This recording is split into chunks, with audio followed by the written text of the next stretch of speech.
Los mártires del siglo I. El apóstol Felipe, nativo de Betsaida, Galilea, tuvo una esposa e hijas de vidas honorables. Cristo lo llamó para ser su discípulo, y él lo siguió durante los 3 años de su ministerio en la tierra. Después de haberse distribuido los países, enseñó por varios años en Escitia, donde fundó muchas iglesias, desde Siria hasta la parte más alta de Asia, donde cimentó la fe en muchos de esos lugares. Finalmente vino a predicar a Hierápolis, en la región de Frigia, junto con su hermana Mariamne y el apóstol Bartolomé.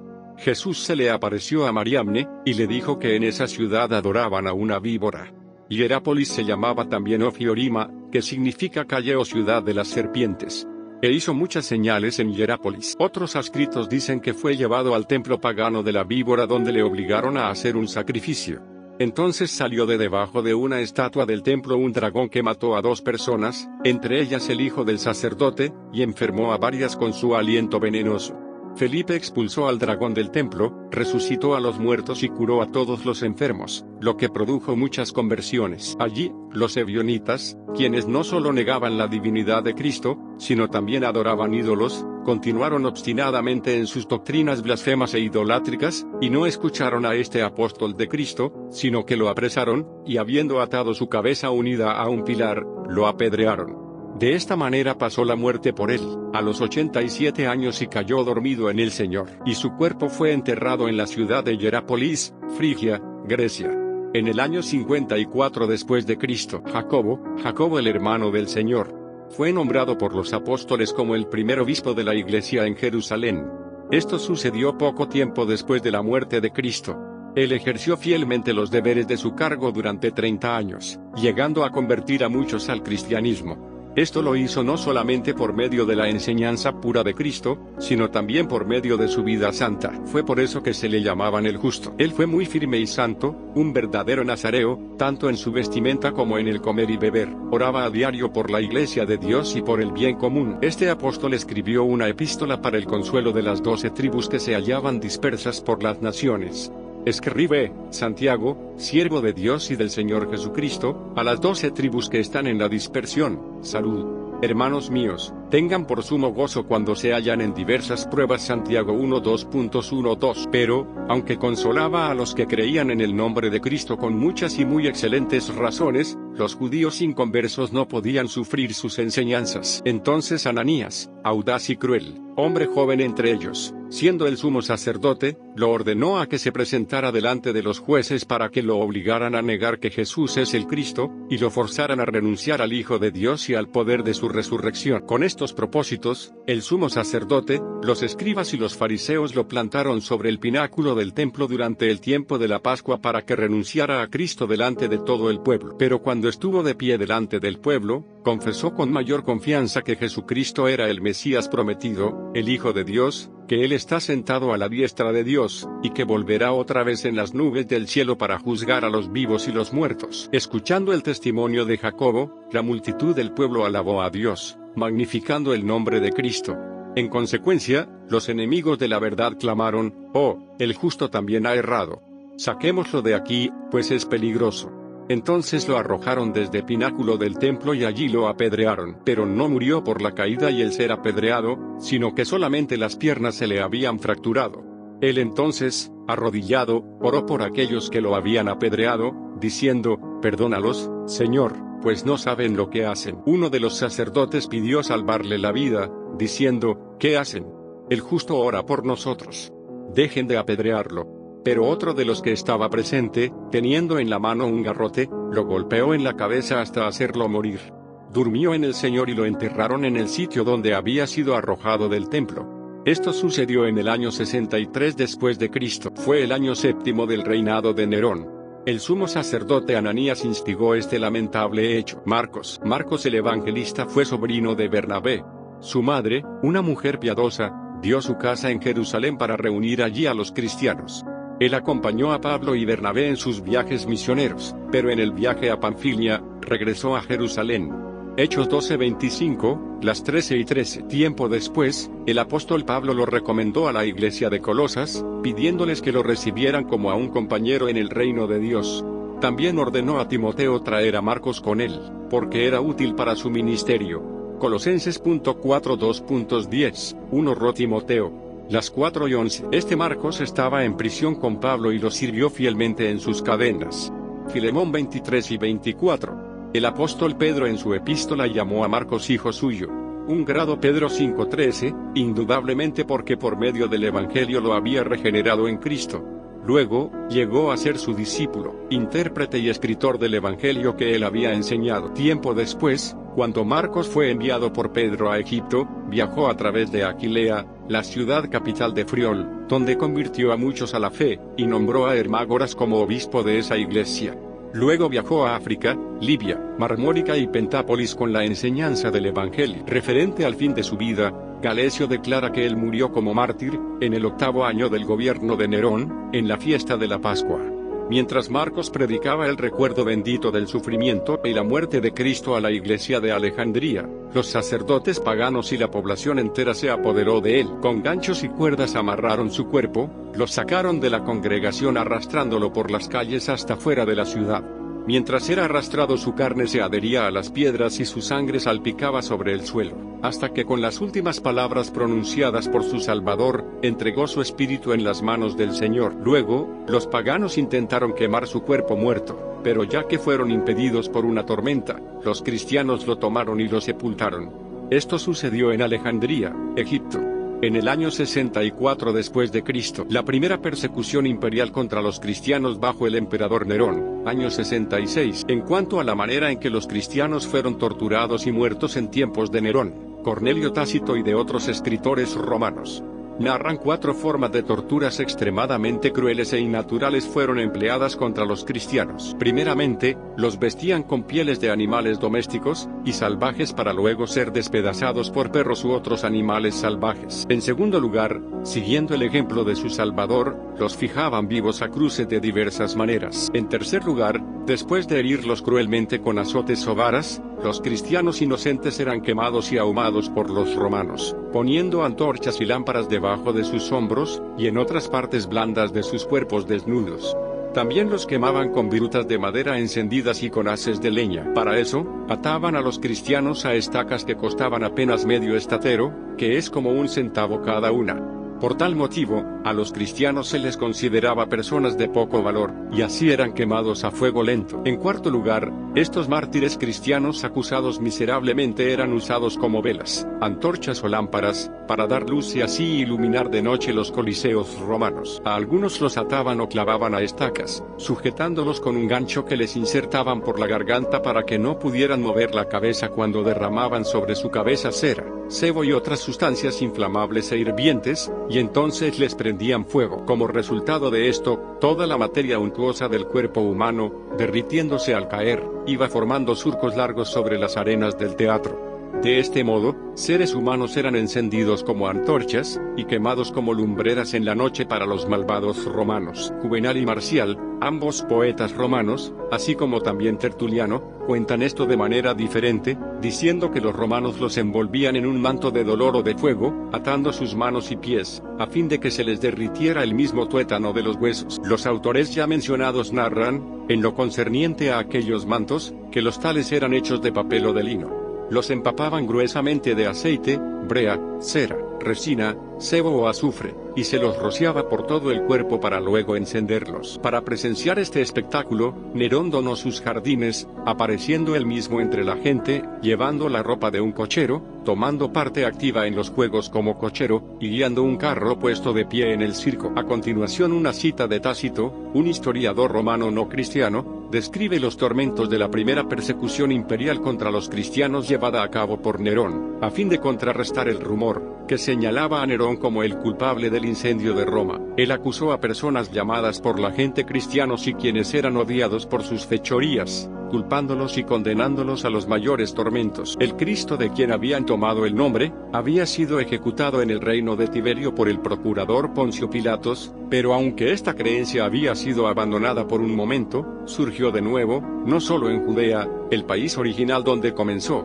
sino en la misma Roma, en cuya ciudad cada ultraje y cada vergüenza encuentra un hogar y una gran diseminación. Primeros unos fueron detenidos y confesados, y, después, basándose en su denuncia, un gran número de otros, quienes no eran acusados del crimen del incendio sino del odio a la humanidad. Su ejecución, la muerte de los cristianos, constituyó una diversión pública, fueron cubiertos con las pieles de fieras y después devorados por perros, crucificados o llevados a la pira y quemados al venir la noche, iluminando la ciudad. Para este espectáculo Nerón facilitó sus jardines, y hasta preparó juegos de circo en los cuales se mezcló con el pueblo con el traje de carretero, o montado en un carro de carrera. Pablo, el apóstol de Cristo. Saulo, después llamado Pablo, era de descendencia judía, hebreo de la tribu de Benjamín.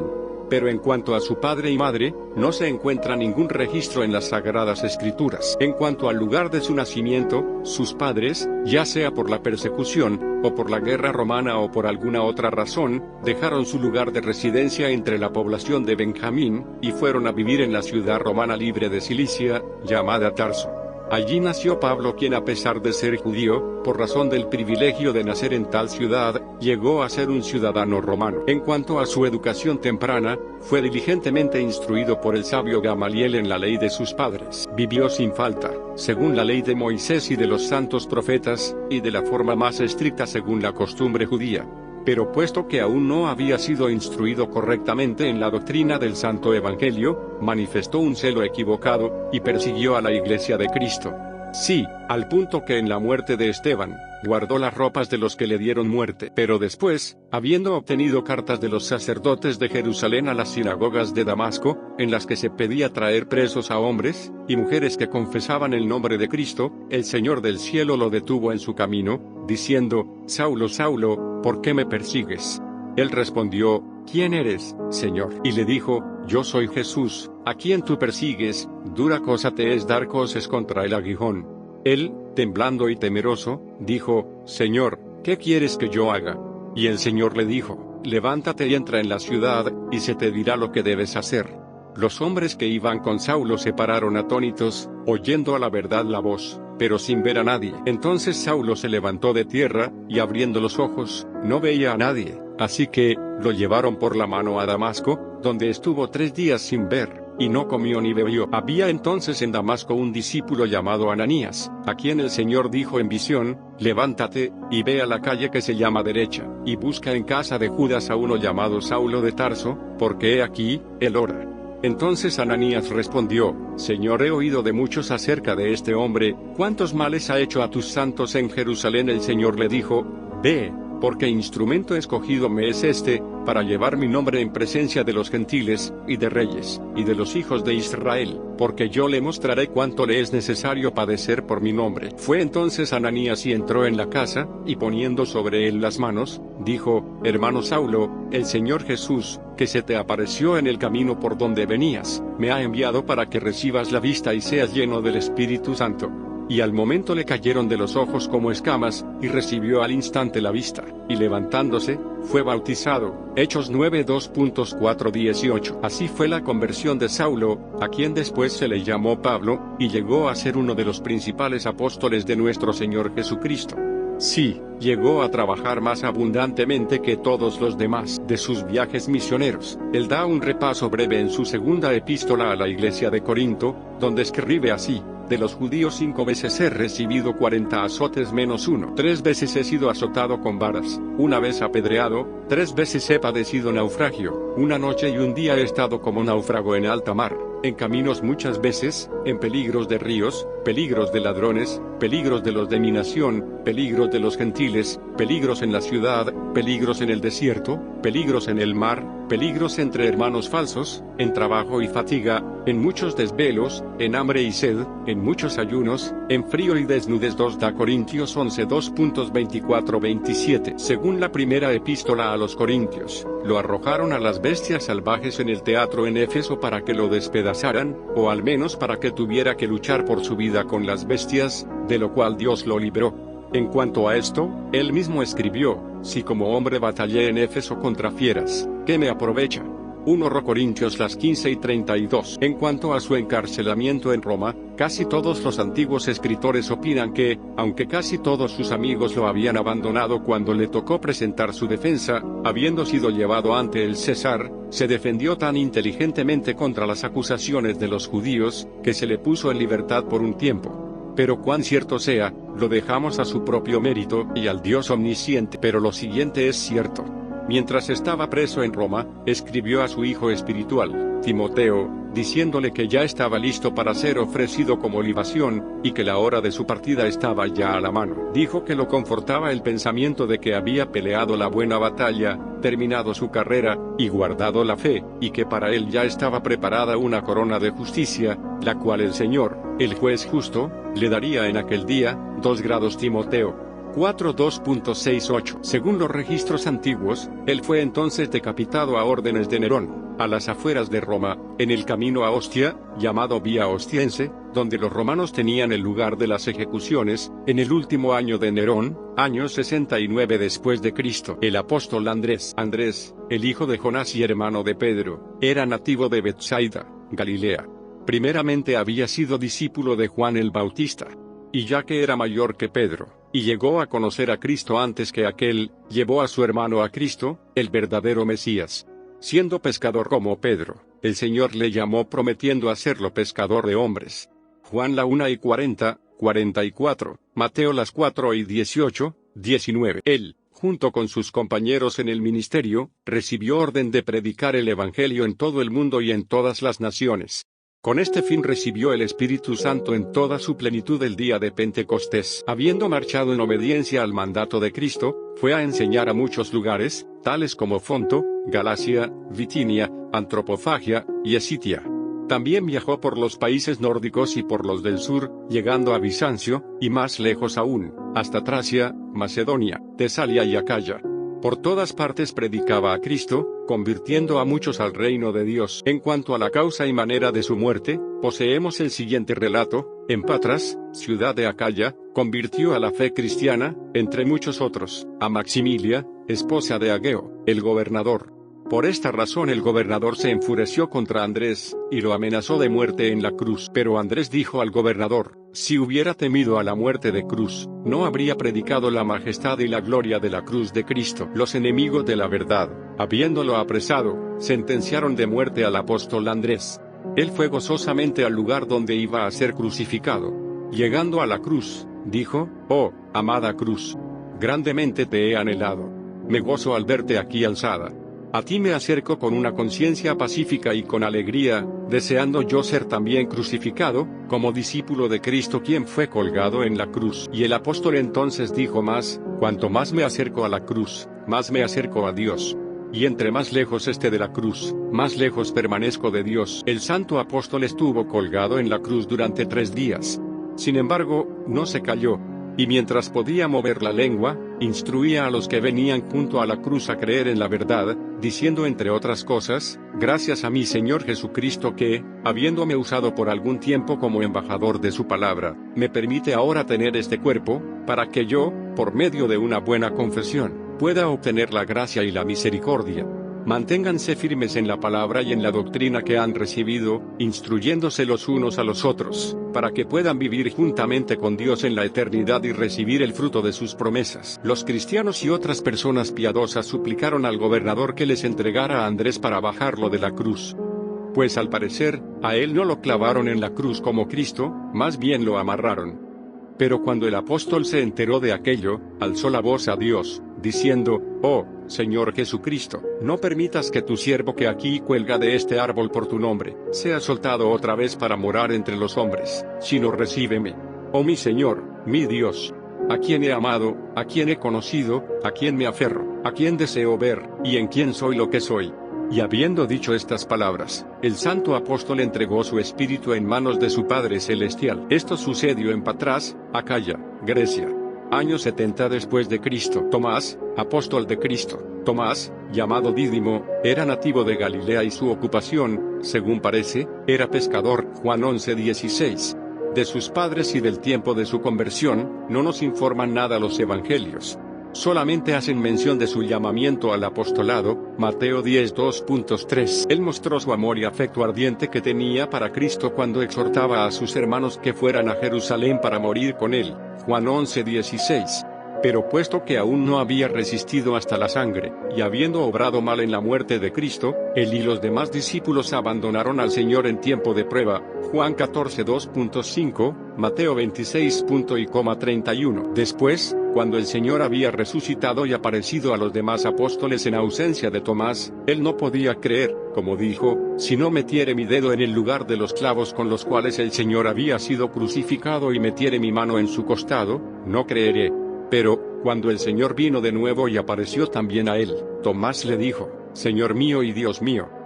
Juan 22.24-28. Después de esto, él junto con los demás apóstoles recibió mandamiento de predicar el Evangelio por todo el mundo y bautizar a los creyentes.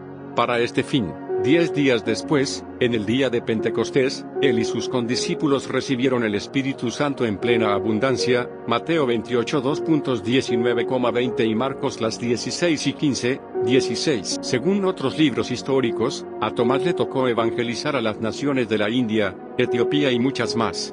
Parece que tenía miedo de los árabes y de los pueblos salvajes de la India. Sin embargo, habiendo sido fortalecido por Dios, obedeció, y muchos abrazaron a la verdad por medio de su obra. Respecto a la muerte de Tomás, la historia más verídica encontrada es la siguiente: en Calamina, una ciudad de las Indias Orientales, él puso fin a la idolatría abominable de los paganos, quienes adoraban a una imagen del sol. Por medio del poder de Dios obligó al maligno que destruyera la imagen. Por tanto, los sacerdotes paganos lo acusaron delante de su rey, quien lo sentenció a ser quemado con fierros calentados al rojo vivo, y después a ser echado a un horno de fuego ardiendo. Pero cuando los sacerdotes idólatras, parados delante del horno, vieron que el fuego no le dañaba, traspasaron su costado con lanzas, y de esta manera, él dio testimonio del Señor Jesucristo, siendo constante hasta el fin. Según la historia, su cuerpo fue sacado de las ascuas y sepultado en el mismo lugar, alrededor del año 70 después de Cristo. La segunda persecución contra los cristianos, bajo el emperador Domiciano, comenzó en el año 93 después de Cristo. Lucas el Evangelista. Lucas, según el testimonio de los antiguos, nació en Siria, Antioquía. Fue médico de ocupación y parece que no tenía esposa. Fue la voluntad de Dios usarlo como un médico de almas. Con dicho fin, dejó a la humanidad 2 libros excelentes de medicina espiritual, el Evangelio y los Hechos de los Apóstoles. Según la opinión de Jerónimo, antes de su conversión, fue un judío prosélito, descendiente gentil, lo cual es bastante probable, ya que de acuerdo al juicio de los lingüistas, su estilo es más excelente y perfecto en griego que en hebreo. Después de lo cual, se convirtió al cristianismo por medio de la predicación de Pablo, en el año 38 después de Cristo. Llegó a ser un discípulo de los apóstoles, pero especialmente un compañero de viajes del apóstol Pablo, pues él estuvo con el apóstol en muchas dificultades y peligros por mar y tierra. Lucas estuvo unido a Pablo y fue su especial amigo en tal grado que, según los antiguos, él escribió el Evangelio bajo su dictado e instrucción. Lucas, por tanto, no solo acompañó a Pablo en sus viajes, sino también durante su encarcelamiento en Roma. Él compareció 2 veces junto con Pablo ante el emperador Nerón. Respecto a su fin, algunos escribieron que, mientras predicaba en Grecia, fue colgado a un árbol de olivo por los paganos impíos. Esto sucedió en el año 93 después de Cristo. El apóstol Juan, apóstol y evangelista, fue uno de los hijos de Zebedeo y hermano de Jacobo el mayor. Nació en Nazaret y era pescador de oficio, Mateo 4:21. A él lo llamó Cristo cuando lo vio ocupado junto con su padre, remendando las redes para la pesca. Enseguida dejó las redes, el barco y su padre, y, con Jacobo, su amado hermano, siguió a Cristo. Después de ser discípulo, se convirtió en apóstol de Cristo, y fue contado entre los 12 que el Señor había escogido para su servicio. Después de la resurrección de Cristo, se mostró tan ansioso que al correr hacia la tumba del Señor juntamente con Pedro, su compañero apóstol, se le adelantó a Pedro, mostrando así el afecto que sentía por su Señor, quien había sufrido una muerte deshonrosa, y que había sido enteramente abandonado por sus demás amigos. Juan 22.4. Años más tarde, a fin de refutar los errores hechos por Ebionitas y Cerinto, quienes negaban la divinidad de Cristo, él escribió su Evangelio para glorificar y exaltar a su Salvador, comenzando de esta manera: en el principio era el Verbo, y el Verbo era con Dios, y el Verbo era Dios. Este era en el principio con Dios. Todas las cosas por él fueron hechas, y sin él nada de lo que ha sido hecho fue hecho.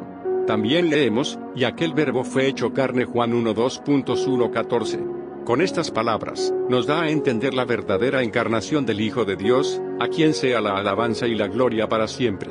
Amén. A Juan se le llama en el Evangelio el amado del Señor, o el discípulo a quien Jesús amaba, porque el Señor amó a Juan de manera especial. Pero ya que es la voluntad de Dios llevar a sus hijos a la gloria por medio de mucha tribulación y aflicción, este amado amigo de Cristo tampoco se pudo escapar, sino que a través de toda su vida fue probado con diversas tribulaciones, según lo que el Señor les había dicho a él y a su hermano Jacobo: a la verdad, del vaso que yo bebo, beberán, y con el bautismo con que yo soy bautizado, serán bautizados. Marcos 10:39. Es decir, serán sujetos al sufrimiento y aflicción como fue sujeto Cristo. Esto llegó a cumplirse en él de varias maneras. Los antiguos escritores escribieron que en Roma lo metieron en una tina llena de aceite hirviendo, pero que milagrosamente de ella fue salvo, el mérito de lo cual dejamos sin dudarlo. También, según las escrituras, es cierto que a él le tocó pasar largo tiempo en la desértica isla de Patmos, donde había sido desterrado por causa del testimonio de Jesucristo. Con respecto a ello, Juan mismo hace esta declaración: yo, Juan, su hermano, tengo parte con ustedes en la tribulación, en el reino y en la paciencia de Jesucristo. Estaba en la isla llamada Patmos, por causa de la palabra de Dios, y el testimonio de Jesucristo. Apocalipsis 1:2.9. Pero ¿por quién o por qué había sido desterrado a esa desértica isla? No nos dicen las escrituras, excepto que él estaba en tribulación por la palabra y por el Señor. Algunos de los escritores antiguos, sin embargo, sostienen que el emperador Domiciano desterró a Juan en el año 97 después de Cristo, quien lo había sentenciado y desterrado allí en su ira y disgusto, porque Juan predicaba la palabra de Dios. No obstante, el Señor habitó junto con él, dándole su consuelo celestial. Durante su destierro, el Señor se le presentó y reveló a Juan muchas cosas hermosas, y visiones gloriosas en cuanto a la condición de la Iglesia de Dios hasta el fin del mundo. Él escribió su Apocalipsis o Revelación, un libro excelente, lleno de divinas y verídicas profecías, procedente de las visiones celestiales. Algunas han sido ya cumplidas, pero otras aún faltan por cumplirse. Cuando la hora de su partida se acercaba, el Señor le habló en esa isla, diciendo: ciertamente vengo pronto. Y Juan contestó con un alma llena de consuelo: amén, sí, ven Señor Jesús. Apocalipsis 22:20. Cuando el emperador Domiciano, quien lo había desterrado a esa isla, murió, Nerva Antonina reinaba en su lugar. Juan fue librado y llevado de vuelta a Éfeso, donde antes había sido obispo de la iglesia. Esto ocurrió como en el año 99 después de Cristo, según la historia. Consecuentemente, el confinamiento de Juan duró 2 años allí. Los antiguos escriben que todavía sufrió mucho por el nombre de Cristo y fue obligado a beber veneno. Pero el veneno no le hizo daño según la promesa de Cristo. Finalmente murió en paz en Éfeso, durante el reinado del emperador Trajano, después de haber servido en el Santo Evangelio por 51 años, siendo ya de la edad de 80 años.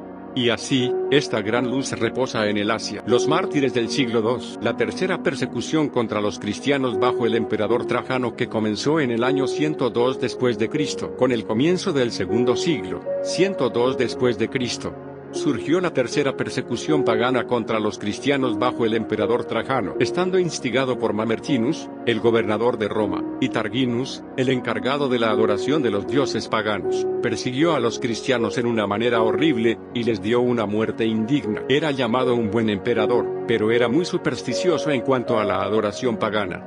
Por esta razón fue persuadido más fácilmente a emprender este lamentable trabajo. Otra cosa que no ayudaba a los cristianos era que los sacerdotes paganos y los idólatras pagaban grandes impuestos para extirpar por medio de sufrimientos y de la muerte a los cristianos, como si estos fueran enemigos de Dios y del hombre, porque se oponían a sus dioses. Ignacio, discípulo del apóstol Juan, año 111 después de Cristo. Ignacio, un discípulo del apóstol Juan, y sucesor de Pedro y de Evodio, estuvo en el servicio de la Iglesia de Cristo en Antioquía, Siria. Era hombre muy temeroso de Dios, fiel y diligente en su obra. Se le apodaba Teóforo, que quiere decir el portador de Dios, aparentemente debido a que con frecuencia portaba el nombre de Dios y su Salvador en la boca, y porque llevaba una vida notablemente piadosa. A menudo se le oía decir: la vida del hombre es una muerte continua, a menos que Cristo viva en nosotros. También, el Cristo crucificado es mi único y completo amor. Y el que se permite llamar por alguien que no sea Cristo, no es de Dios. Y también, como el mundo odia a los cristianos, así Dios los ama. Habiendo escuchado que el emperador Trajano, después de las victorias que había obtenido frente a los dacianos, los armenios, los asirios, y otras naciones del oriente, había dado gracias a los dioses en Antioquía, habiéndoles ofrecido gran sacrificio como si estas victorias hubieran provenido de ellos, Ignacio reprobó por ello al emperador, abiertamente en el templo. El emperador, sumamente enfurecido debido a aquello, mandó que apresaran a Ignacio. Pero por temor a un alboroto, ya que Ignacio era estimado por la gente de Antioquía, no hizo que lo castigaran allí, sino que lo encomendó en manos de 10 soldados, trayéndolo prisionero a Roma, para ser castigado allí. Mientras tanto, se le hizo saber de la sentencia de muerte que le habían impuesto, diciéndole de qué manera y dónde habría de ser martirizado, iba a ser despedazado por las fieras salvajes en la ciudad de Roma. En su camino a Roma escribió varias epístolas de consuelo a sus amigos, los fieles en Jesucristo, y también a las distintas iglesias de Esmirna, Éfeso, Filadelfia, Traya, Magnesia, Tarso, Filipos, y especialmente a la iglesia de Cristo en Roma, a la cual envió su carta antes de su llegada. Bien parece que la idea de ser despedazado por las dientes de las fieras salvajes estaba constantemente en su mente durante el viaje, pero no como asunto que le causara desaliento, sino como un deseo sincero. A esto se refiere en su carta a la iglesia de Roma, escribiendo: viajando de Siria hasta Roma, por agua y por tierra, de día y de noche, lucho con fieras salvajes, apresado entre 10 leopardos, a quienes cuanto más me acerco y les muestro amistad, más crueles y malignos se vuelven. Sin embargo, a través de las crueldades y tormentos que a diario me infligen, me encuentro cada vez más ejercitado e instruido. Sin embargo, no me justifico. Ojalá que ya estuviera entre las fieras, las que están listas para devorarme. Bien, espero que dentro de poco tiempo las encuentre tal como deseo que sean, crueles y dispuestas a destrozarme rápidamente. Pero si no se abalanzan sobre mí y me desgarran, entonces con bondad habré de incitarlas para que no me dejen salvo, como ya varios cristianos han dejado, sino que rápido me despedacen y me devoren. Perdónenme por hablar así. Bien sé lo que necesito. Apenas ahora comienzo a ser un discípulo de Cristo, no siento apego por lo visible ni por lo invisible, de lo cual el mundo se asombra. Para mí es suficiente llegar a tomar parte con Cristo. Que el diablo y los hombres malvados me aflijan con toda forma de dolor y tormento, con fuego y con la cruz, con la lucha contra fieras salvajes, con el desparramamiento de los miembros y los huesos de mi cuerpo, todas estas cosas las tengo en poca estima, si al menos llego a disfrutar de Cristo. Solo oren por mí, para que me sea dada fortaleza interna y externamente, no solamente para hablar o escribir estas cosas, sino también para cumplirlas y poder soportar. Deseo no solamente ser llamado cristiano, sino en verdad ser hallado como tal. Llegando a Roma, fue entregado por los soldados al gobernador junto con las cartas del emperador que contenían la sentencia de muerte. Lo mantuvieron en prisión durante varios días, hasta cierto día festivo de los romanos, cuando el gobernador, siguiendo la orden del emperador, mandó traerlo al anfiteatro. Primero, buscaron por medio de muchos tormentos hacerlo blasfemar el nombre de Cristo y ofrecer sacrificios a los dioses. Pero ya que Ignacio no se debilitaba en su fe, sino que cuanto más lo atormentaban más fortalecido parecía estar negando ofrecer sacrificios paganos, fue condenado enseguida por el Senado romano a ser arrojado a los leones. Cuando Ignacio fue llevado de la presencia del Senado, hacia el anfiteatro romano, con frecuencia iba repitiendo el nombre de Jesús en la conversación que él sostenía con los creyentes en su camino a la muerte. Además, repetía el nombre de Jesús en su oración secreta a Dios. Habiéndosele preguntado por qué repetía eso, respondió así: mi amado Jesús, mi Salvador, está tan profundamente grabado en mi corazón, que yo tengo la confianza de que si me abrieran el corazón y lo cortaran en pedazos, el nombre de Jesús se hallaría en cada pedazo. De esta manera, el hombre piadoso indicó que no solamente la boca, sino también lo interno de su corazón estaban lleno del amor de Jesús, pues de la abundancia del corazón habla la boca. Así también Pablo, lleno del amor de Jesucristo, ha usado en sus cartas, como 200 veces las palabras nuestro Señor Jesucristo.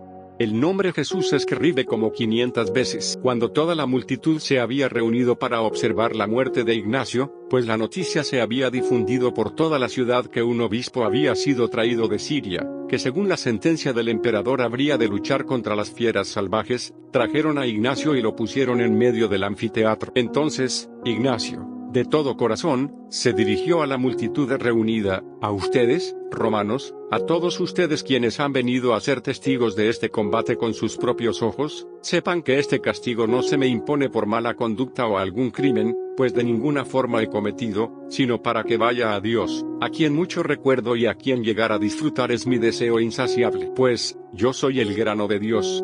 Molido soy por muelas de bestias para que sea hallado pan puro en Cristo, quien es el pan de vida para mí. Estas palabras habló Ignacio cuando se hallaba de pie en medio del anfiteatro y escuchaba los rugidos de los leones, que también escucharon los hermanos de la iglesia que estaban en medio de la gente.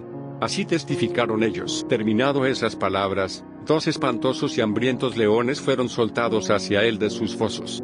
Instantáneamente lo despedazaron y devoraron, sin dejar casi nada, ni de sus huesos. Y así durmió feliz en el Señor este fiel mártir de Jesucristo en el año 111 después de Cristo. En el año 12º del emperador Trajano, persecuciones severas de los creyentes cerca del año 130 después de Cristo. Por este tiempo, escribe Peter Hans Twisk, los instrumentos del diablo no pudieron inventar castigos suficientemente severos para lo que merecían los cristianos, según ellos pensaban. Pues fueron vigilados, tanto dentro como fuera de sus casas. Los hombres gritaban contra ellos en todo lugar público, eran azotados, apedreados, arrastrados y apresados, placas de hierro al rojo vivo eran aplicados a sus cuerpos desnudos, luego eran colocados dentro de un cierto instrumento diseñado para torturar a los criminales y echados a los lugares más profundos y más oscuros de las prisiones donde eran ejecutados y afligidos por medio de tormentos dolorosos. Policarpo, discípulo del apóstol Juan y obispo de la iglesia de Esmirna, martirizado con la espada y el fuego, año 155 después de Cristo. Leemos en el Apocalipsis que el Señor mandó a su siervo Juan que escribiera ciertas cosas al ángel de la iglesia de Esmirna, para amonestación del maestro, así también para el beneficio de la iglesia, escribe al ángel de la iglesia en Esmirna, el primero y el último, el que murió y ha vuelto a vivir, dice esto: yo conozco tus obras, y tus sufrimientos, y tu pobreza. No temas en nada lo que vas a sufrir. He aquí, el diablo meterá a algunos de ustedes en la cárcel, para que sean probados, y tendrán tribulación por 10 días. Mantente fiel hasta la muerte, y yo te daré la corona de la vida. Apocalipsis 2:8-10. Estas palabras del Señor Jesús indican que los creyentes de Esmirna, y el maestro de ellos, se hallaban en la tribulación y la pobreza, y que se acercaba aún más sufrimiento para ellos. Por tanto, los exhortaba a la constancia, prometiéndoles la corona de la vida. En cuanto al maestro de esta iglesia, muchos de los escritores antiguos dicen que era Policarpo, discípulo del apóstol Juan, por cuanto había escuchado a Juan predicar la palabra de Dios, y se había asociado con algunos de aquellos que habían conocido personalmente al Señor Jesucristo. También dicen que Juan lo había nombrado obispo y maestro de la iglesia de Esmirna. En cuanto a los sufrimientos, el Señor dijo que iban a azotarle a él y a la iglesia donde era maestro. Esto comenzó tiempo después. Sucedió que este buen pastor precedió, y muchos de los corderos de su rebaño lo siguieron fielmente. Sin embargo, es nuestro intento hablar aquí únicamente del obispo Policarpo. Dicen que 3 días antes de ser arrestado y sentenciado a muerte, de repente cayó dominado por el sueño mientras oraba. Y mientras soñaba, tuvo una visión en la cual vio la almohada sobre la que dormía, que comenzó de repente a arder hasta ser completamente consumida. Habiéndose despertado instantáneamente por la visión, concluyó que a él lo iban a quemar por el nombre de Cristo. Cuando los que buscaban apresarlo se le acercaban, sus amigos procuraron esconderlo, llevándolo a otro lugar en el campo. Sin embargo, poco tiempo después fue descubierto por sus perseguidores. Ellos habían detenido a 2 muchachos, a quienes por medio de azotes obligaron a que les dijeran dónde se encontraba Policarpo, y aunque de la habitación donde se hallaba fácilmente pudo haberse escapado a una casa que había en la vecindad, no lo hizo. Más bien dijo: hágase la voluntad del Señor. Entonces, descendió las gradas para ir al encuentro de sus perseguidores, a quienes tan bondadosamente recibió, que aquellos que nunca antes lo habían conocido, arrepentidos dijeron: ¿qué necesidad tenemos de darnos prisa para apresar a un hombre tan anciano? Inmediatamente, Policarpo hizo poner la mesa para sus apresadores, insistiéndolos con afecto a que comieran para poder hacer su oración sin interrupción mientras ellos comían, lo que le fue permitido. Cuando terminó su oración y se acabó la hora en la cual había reflexionado sobre su vida, y encomendado la iglesia a Dios y a su Salvador, los soldados lo sentaron sobre una asna, y lo llevaron de camino a la ciudad el día sábado de la gran fiesta. Nicetes y su hijo Herodes, llamado el Príncipe de Paz, le salieron al encuentro. Lo alzaron de la asna y le hicieron sentarse junto a ellos en el carro. De esta manera, buscaron hacer que apostatara de Cristo. Así, a él le decían, ¿qué importa decir, Señor Emperador, y ofrecer sacrificio e incienso a él, para salvar tu vida? Al principio Policarpo para nada respondió, pero cuando ellos persistían en preguntar, exigiéndole que les diera respuesta, finalmente dijo, jamás haré lo que me piden ni aconsejan que haga. Cuando vieron que Policarpo era inconmovible en su fe, comenzaron a insultarlo, y al mismo tiempo le empujaron del carro. Al caerse le hirió la pierna severamente. Sin embargo, jamás demostró que se había herido por la caída, sino que al levantarse, otra vez se entregó a los soldados para ser llevado al lugar de ejecución, caminando tan rápido como si nada le molestara. Apenas Policarpo había entrado al circo o anfiteatro donde iba a ser ejecutado, cuando se oyó una voz del cielo, diciendo, sé fuerte, oh Policarpo. Sé valiente en tu confesión, y en el sufrimiento que te espera. Nadie vio la persona de la cual había salido esta voz, pero muchos de los cristianos que por allí se hallaban presentes la escucharon. Sin embargo, a causa del gran alboroto que se había creado, la mayor parte de la gente no escuchó la voz. No obstante, tuvo la tendencia de fortalecer a Policarpo y a los que la oyeron. El gobernador lo amonestó a tener compasión de sí mismo por la edad avanzada que tenía, incitándolo a que jurara por la fortuna del emperador, y así negar a Cristo.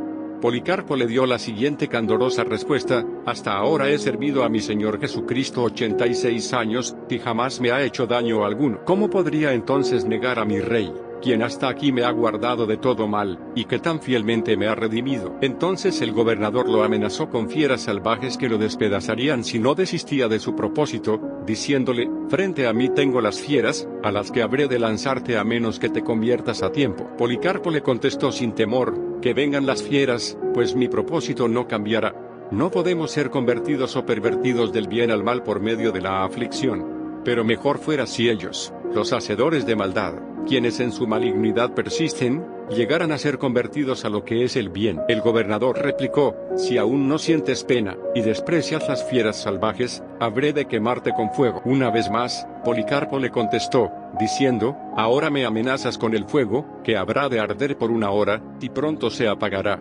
Pero no conoces el fuego del juicio futuro de Dios que está preparado, y reservado para castigo y tormento eterno de los malvados. Pero, ¿por qué ahora te detienes?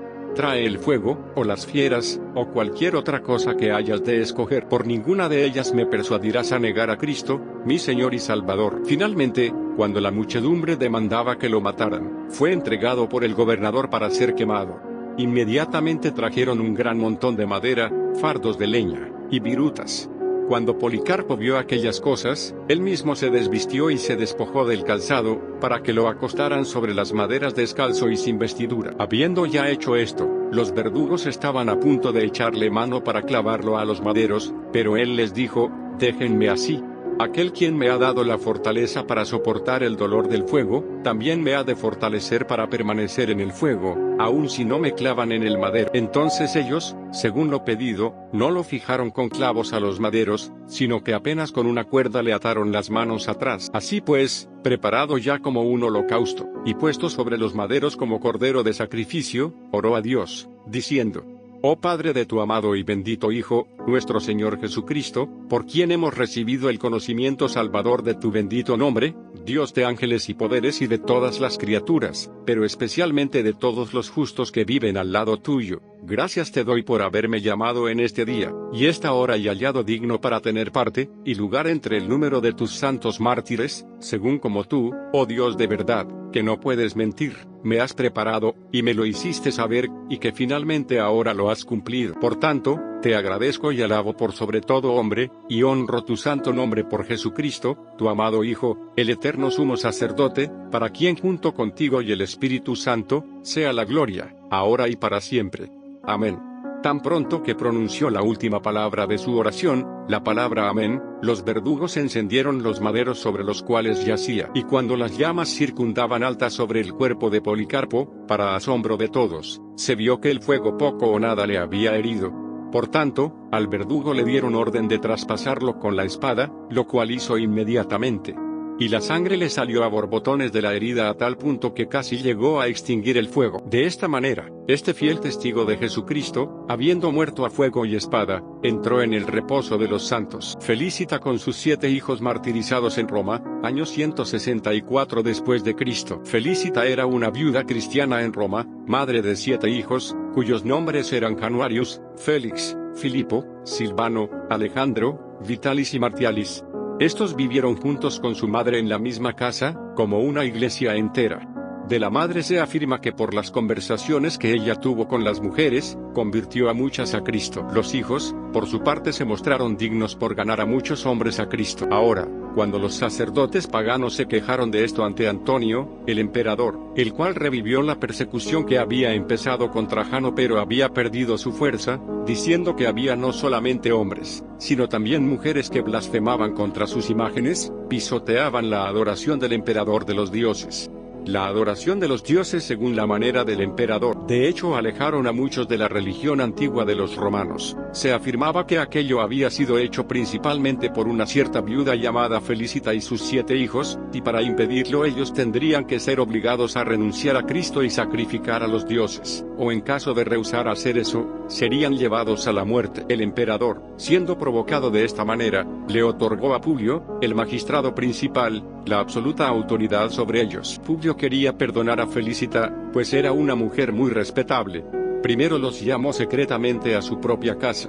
Allí él les rogó con palabras agradables y promesas, pero después amenazó castigarlos con torturas severas a no ser que abandonaran la religión cristiana, y aceptaran otra vez la antigua adoración de los dioses romanos. Felicita, recordando las palabras de Cristo, el que me confiesa delante de los hombres, yo le confesaré también delante de mi Padre que está en los cielos. No lo evitó usando palabras disfrazadas o indirectas, sino respondió brevemente: yo no estoy conmovida por sus halagos y ruegos, ni atemorizada por sus amenazas, porque yo experimento en mi corazón la obra del Espíritu Santo, el cual me da un poder vivo, y me prepara para enfrentar el sufrimiento, y soportar todas las aflicciones que usted puede causarme. Ya que Publio no pudo mover a la mujer de su firme propósito, él le dijo: muy bien, si le parece agradable morir, muera sola, pero compadécete de tus hijos y pídeles que sacrifiquen a los dioses para salvar sus vidas. Entonces Felicita le respondió al juez: tu compasión es pura maldad y crueldad, porque si mis hijos sacrificaran a los dioses, no rescatarían sus vidas, sino las venderían al demonio del infierno, cuyos siervos en cuerpo y alma serán reservados por él, en cadenas de oscuridad para el fuego eterno. Después, mirando a sus hijos les dijo: sigan firmes en la fe, porque Cristo y sus santos los están esperando. He aquí, el cielo está abierto delante de ustedes, por lo tanto, luchen valientemente por sus almas, y demuestren que son fieles en el amor de Cristo en el cual Él los ama a ustedes y ustedes a Él. El magistrado se llenó de ira contra ella y mandó golpearla en su mejilla, mientras que al mismo tiempo le reprendía con vehemencia diciendo: ¿cómo te atreves a exhortar con insolencia a tus hijos en mi presencia, y hacerlos obstinados a desobedecer los mandatos del emperador? Sería mucho más correcto para ti que los incitaras a la obediencia a él. Felicita, a pesar de haber sido amenazada con la muerte, respondió con valentía diciendo: si usted, oh juez, conociera a nuestro Salvador Jesucristo y el poder de su divinidad y majestad, sin duda dejaría de perseguir a los cristianos, y no intentaría apartarnos de la religión cristiana, obligándonos a blasfemar, porque cualquiera que maldice o blasfema a Cristo y a sus fieles, maldice y blasfema a Dios mismo, quien vive por la fe en sus corazones. Entonces, aunque le golpearon la cara con sus puños para acallarla, ella no dejó de amonestar a sus hijos a permanecer fieles, y no temer las torturas ni al potro, ni aun la misma muerte, sino morir voluntariamente por el nombre de Cristo. Por lo tanto, Publio llevó a cada uno de sus hijos separadamente, y habló primero a uno y después a otro, esperando por este último recurso a apartarlos de la verdad, tanto por amenazas como por promesas, por lo menos a algunos de ellos. Pero como no pudo persuadirlos, mandó un mensaje al emperador, diciendo que todos permanecieron obstinados y que él no pudo persuadirlos a sacrificar a los dioses de ninguna manera. Entonces el emperador condenó a la madre junto con sus 7 hijos para ser entregados en las manos de los verdugos y ser martirizados de diversas maneras. Sin embargo, la madre tendría que ver morir a todos sus hijos antes de su martirio. De acuerdo con esta sentencia, primero azotaron a Januarius el primogénito hasta que murió en la presencia de su madre. Los azotes fueron diseñados de cuerdas con bolas de plomo atadas en sus extremos. Los que tuvieron que sufrir este tipo de tortura fueron azotados con ellos en sus cuellos, espaldas, costados y otras partes tiernas de sus cuerpos, o para torturarlos o para martirizarlos como en este caso. Félix y Filipo, el segundo y tercer hermano, fueron azotados hasta la muerte con varas. Silvano fue arrojado desde un lugar alto. Alejandro, Vitalis y Martialis fueron decapitados. Esto sucedió bajo el emperador Antonio Filio. En Roma año 164 después de Cristo, la cuarta persecución contra los cristianos bajo Marcos Aurelio y Lucio Vero, la cual comenzó cerca del año 166 después de Cristo. Por todas partes y en todas las ciudades, escribe Peter Hans Twisk, los edictos y decretos contra los cristianos fueron manifiestos. Por esta razón los magistrados y oficiales procedieron cruelmente contra ellos. Se levantaron de una manera muy cruel contra ellos, persiguiéndolos hasta la muerte, con gran atrocidad e ira, porque diversos tipos de torturas, castigos y muerte, y sin importar cuán grandes, severos y crueles, fueron producidos o planeados por estos hombres malvados, tiranos e instrumentos del diablo. Se pensaba que los cristianos como malditos, como enemigos del gobierno y como la causa de toda desgracia merecían ser objetos de burla pública, encarcelados eternamente, exiliados, azotados, apedreados, estrangulados, decapitados y quemados. Además, se pensó que era menos de lo que ellos realmente merecían. En ese tiempo empezaron a poner placas calentadas al rojo vivo sobre las pobres personas hasta hacerlos morir. También arrancaron la carne de sus huesos con tenazas al rojo vivo, fueron colocados en sillas de hierro y quemados a fuego lento. Todo esto fue acompañado por una crueldad más. Los cuerpos de los muertos fueron arrojados a los perros, y guardados por soldados para impedir que otros cristianos los llevaran para enterrarlos. En resumen, tan grande era el sufrimiento que, solamente en la ciudad de León, el obispo Ireneo y 19.000 de sus ovejas fueron cruelmente masacrados. Átalo, un cristiano piadoso. En este tiempo, la espantosa presión de conciencia siguió bajo los emperadores Marcos Aurelio y Lucio Vero, y no cesó hasta que los cristianos terminaron sus vidas bajo muchos tormentos. Y sucedió que un cierto cristiano piadoso, llamado Átalo, que había sido arrestado por ser cristiano, fue torturado de una manera muy cruel. Sí, hasta llegó a ser colocado sobre el fuego en una silla de hierro y asado. Cuando le preguntaron, ¿qué nombre tiene el Dios de los cristianos?, él respondió, donde hay muchos dioses, se los distingue por nombres, pero donde hay un solo Dios, no se necesita un nombre. Por fin él fue llevado al Coliseo para ser devorado por las bestias. Pero ellas, o por la mano de Dios, o porque ya habían sido saciadas, no lo tocaron, ni con sus garras, ni con sus dientes, así que él, junto con otros mártires, fue acuchillado por la garganta. Algunos escriben que después fue decapitado, cerca del año 172. Maturus, Santos, Blandina y un joven del Fonto, cruelmente atormentados por el río Rhone cerca del año 172 después de Cristo. Los antiguos escritores atestiguan que cerca del tiempo en que Átalo fue muerto, varios otros también fueron martirizados por causa de Cristo, como Maturus, Santos, Blandina, y un joven de 15 años del Fonto. En cuanto a las circunstancias de sus sufrimientos y su muerte, ocurrió de esta manera. En primer lugar, 3 de ellos fueron atormentados cruelmente, especialmente Blandina. Los otros temieron mucho por ella, pues no pudiendo resistir el dolor, ella podría negar a Cristo. Pero ella permaneció tan firme en todos sus sufrimientos que las manos de sus verdugos se cansaron antes que su corazón desmayara. Eusebio Panfilio ha escrito sobre ella que los verdugos en la mañana desde muy temprano la torturaron hasta la noche, y se sorprendieron mucho que ella siguiera aún con vida. Pero él explica esto, diciendo que cada vez que ella repitió las palabras, «Soy cristiana», su espíritu se fortalecía y pudo seguir soportando. Santos, quien era el diácono o el que cuidaba a los pobres, fue atormentado con placas de cobre, al rojo vivo, los cuales se aplicaron en su abdomen.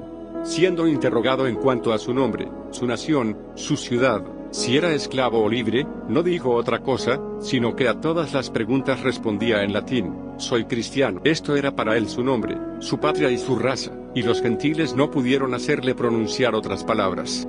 Esto enojó a los tiranos y los llenó de una furia atroz que siguieron torturándolo hasta que su cuerpo tenía la apariencia de ser una sola herida.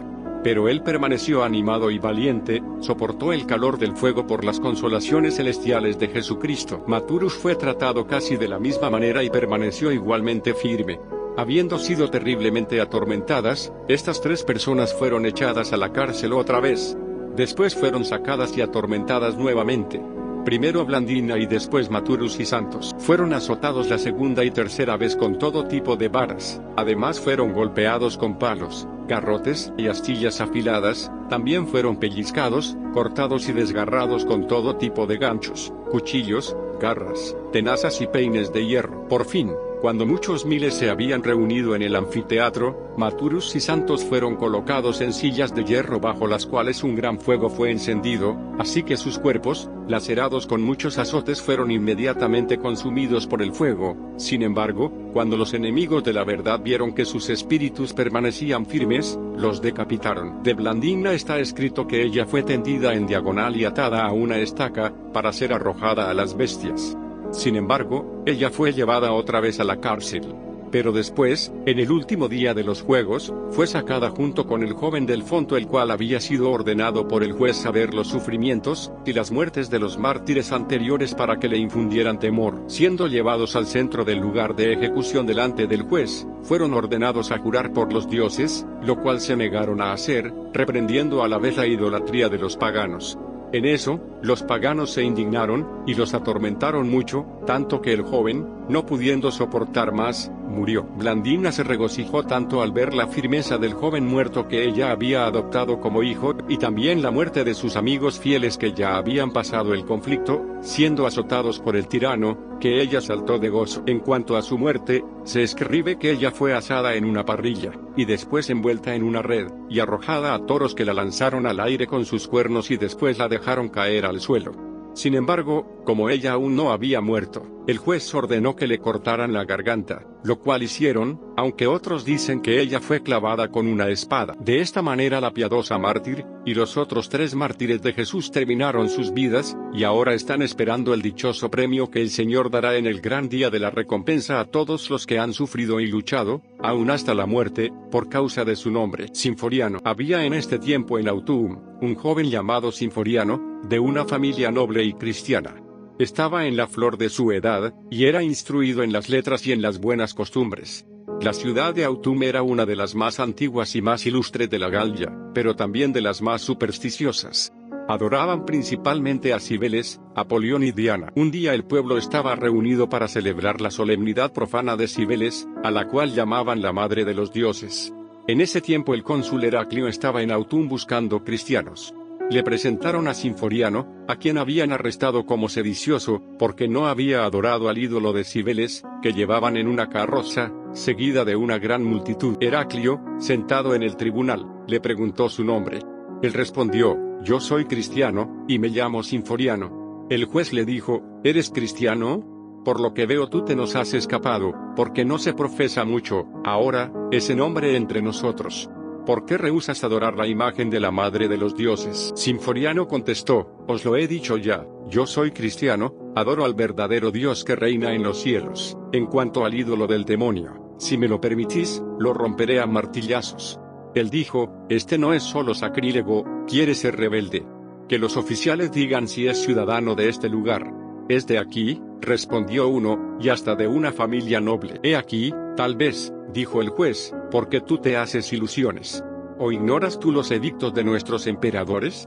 Que un oficial los lea. Leen el edicto de Marco Aurelio, como lo hemos visto ya. Al terminarse la lectura: ¿qué te parece?, dijo el juez a Sinforiano, podemos quebrantar las ordenanzas de los príncipes. Hay 2 acusaciones contra ti, de sacrilegio, y de rebelión contra las leyes. Si no obedeces, lavarán este crimen en tu sangre.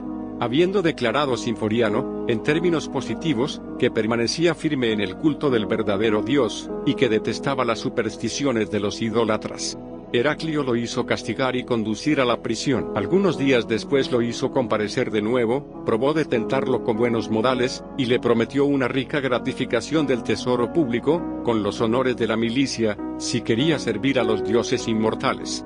Añadió que no podía evitar de condenarlo al último suplicio, si aún rehusaba adorar las estatuas de Cibeles, de Apolión y de Diana. Habiendo rehusado los ofrecimientos que se le hacían, Sinforiano fue condenado a muerte, sobre la valiente y serena actitud de su cristiana madre, relata la carta.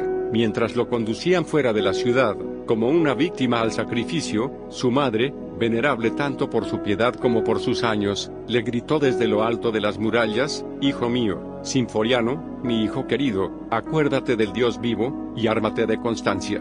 No hay que temer a la muerte que conduce a la vida, levanta tu corazón, mira al que reina en los cielos. Hoy no te quitan la vida, te la cambian por una mejor. Hoy en cambio de una vida perecedera tú tendrás una vida perdurable». Esto sucedió en Francia en el año 180. Los mártires del siglo III. La quinta persecución imperial contra los cristianos bajo el emperador Severeo, la cual comenzó en el año 201 después de Cristo. Las siguientes citas son fragmentos de una carta dirigida por Tertuliano, obispo de la iglesia de Cartago, África, a cristianos encarcelados en tiempos de persecución. Los demás impedimentos y aún sus mismos parientes les han acompañado tan solo hasta la puerta de la cárcel. En ese momento han sido separados del mundo. Cuanto más de sus cosas y afanes.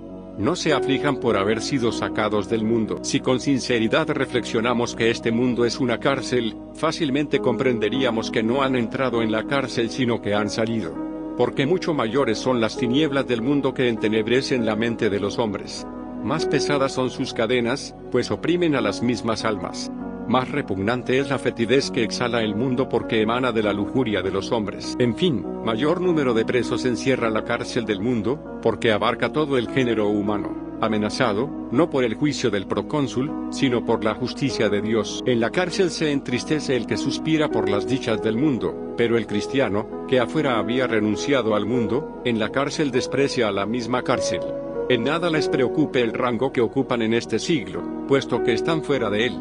Si algo de este mundo han perdido, gran negocio es perder, si perdiendo han ganado algo mucho mejor. ¿Y cuánto habrá que decir del premio destinado por Dios para los mártires? Perpetúa y Felicita de Tuburbi, Mauritania, y otros, violentamente martirizados cerca del año 201 después de Cristo. Perpetúa y Felicita, dos mujeres cristianas muy piadosas y honorables en Tuburbi, una ciudad en Mauritania, una provincia de África.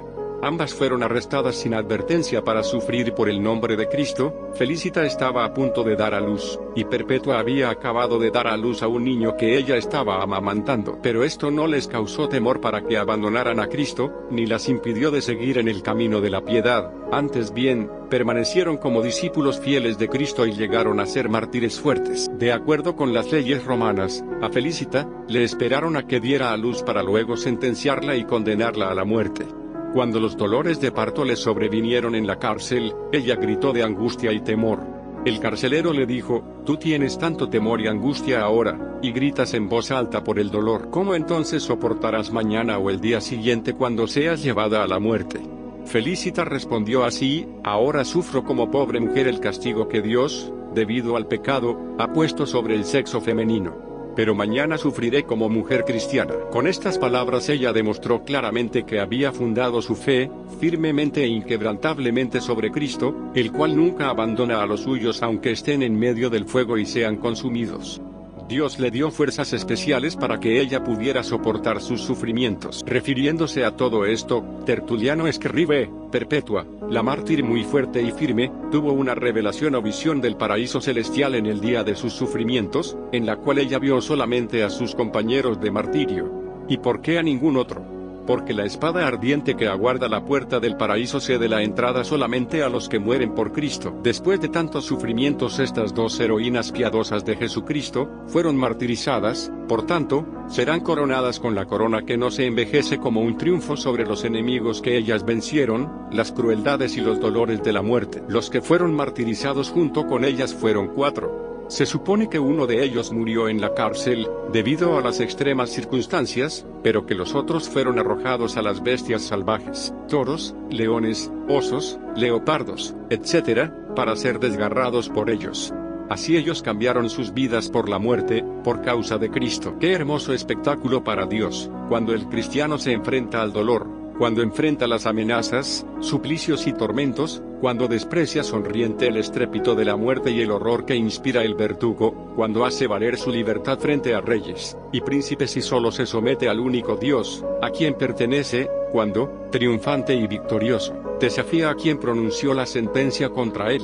Porque al final venció quien obtuvo aquello por lo que luchó. La sexta persecución contra los cristianos, bajo el emperador Maximiniano en el año 237 después de Cristo. La sexta persecución de los cristianos surgió bajo el emperador Maximiniano, un hombre de carácter cruel, y fue dirigido contra los cristianos, y especialmente contra los líderes.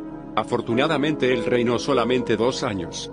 Y puesto que era un enemigo violento de los obispos, la persecución comenzó contra ellos, los autores y maestros de la religión cristiana. Se pensaba que si ellos fueran eliminados, la gente común fácilmente podría ser persuadida a abandonar el cristianismo.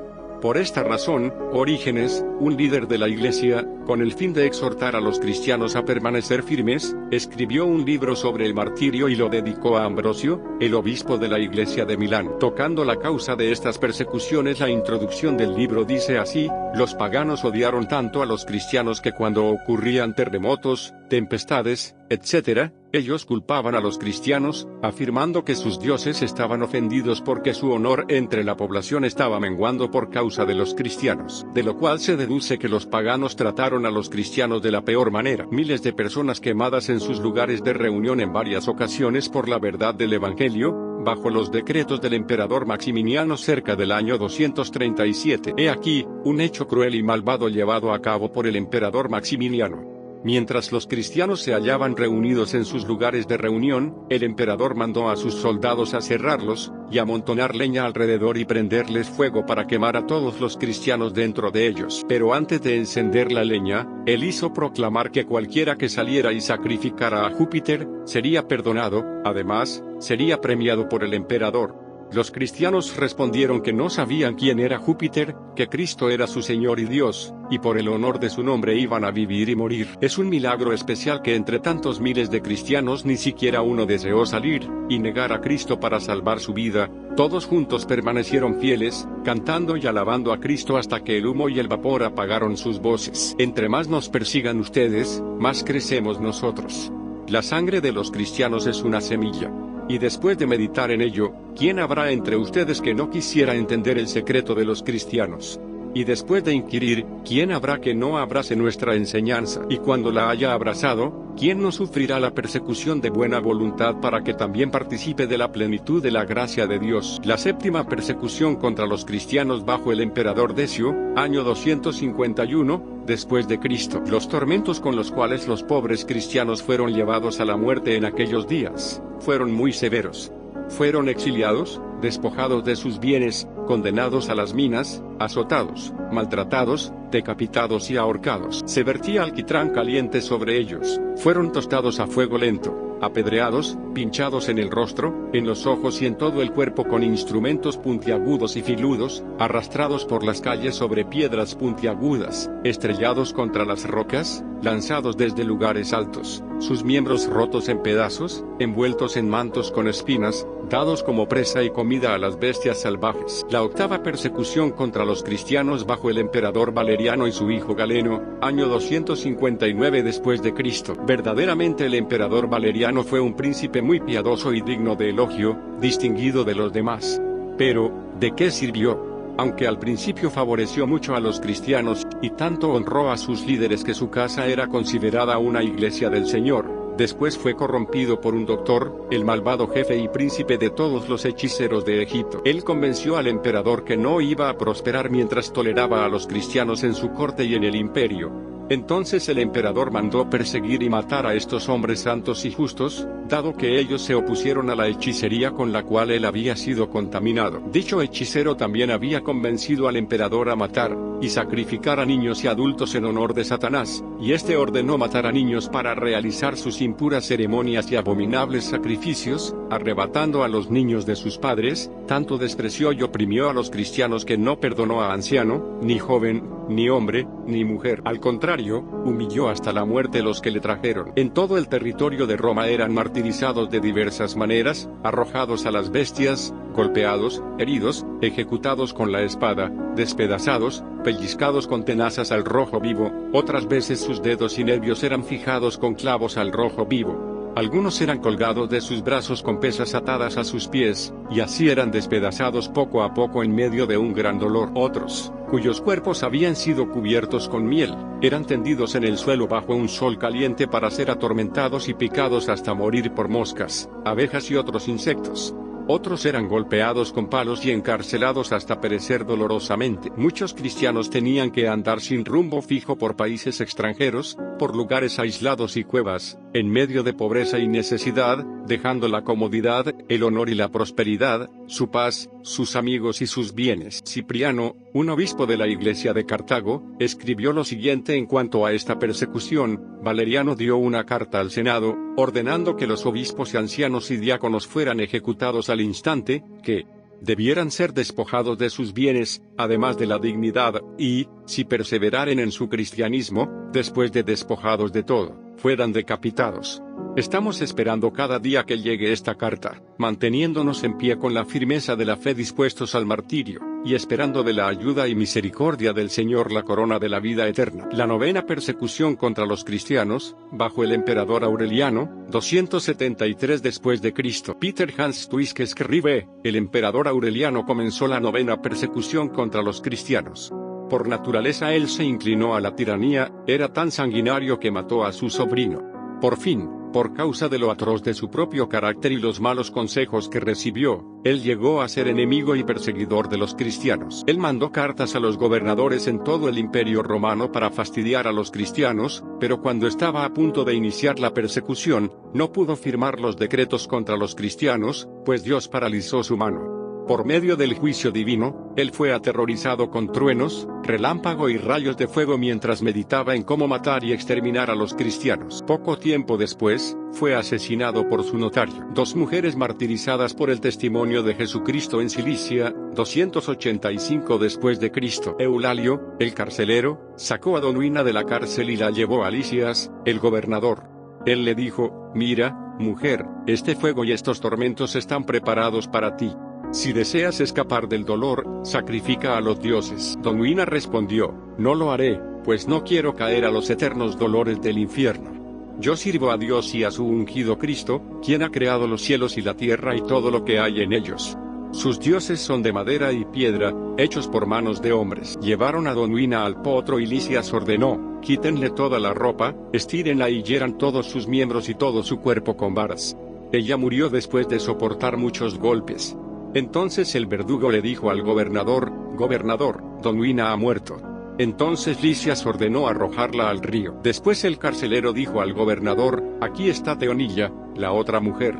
Lisias le dijo, mujer, ¿has visto el castigo sobre los desobedientes y de qué modo han sido torturados? Honra a los dioses y sacrifica para escapar de estos tormentos. Teonilla contestó, yo temo a aquel que tiene poder para arrojar el alma y el cuerpo al infierno y quemar a todos los que se apartan de Dios y honran a Satanás. Lisias ordenó al verdugo, golpéala en las mejillas, arrójala al suelo, ata sus pies y tortúrala sin piedad. Teonilla respondió, ¿te parece bueno tratar así a una mujer respetable? Tú sabes que no puedes esconder de Dios lo que haces conmigo. Lisias mandó colgarla de sus trenzas y golpearla en las mejillas. Luego ordenó que la torturaran en el potro. Habiendo sido quitada su ropa, Teonilla le preguntó, ¿no te da vergüenza descubrir mi cuerpo, y así deshonrar a tu madre y esposa, quienes son mujeres también? Lisias preguntó si ella tenía esposo o si era viuda. Teonilla respondió, yo he sido viuda durante más de 23 años, y he permanecido sola para poder servir mejor a Dios con ayunos, vigilias y oraciones, al Dios que no llegué a conocer, sino hasta haber renunciado al mundo y a los ídolos. Lisias ordenó humillarla aún más. Raparon su cabello, amontonaron espinas alrededor de su cuerpo, la estiraron entre 4 estacas, la azotaron en todo el cuerpo, y colocaron carbones al rojo vivo sobre su cuerpo para que fuera consumida. Después que el carcelero y el verdugo hubieron cumplido todo esto, ella murió e informaron a Lisias, diciendo, Señor, ya ha muerto. Entonces, el gobernador mandó meter el cuerpo de Teonilla en un costal y arrojarlo al río. De esta manera sufrieron estas dos mártires puras bajo el gobernador de Cilicia.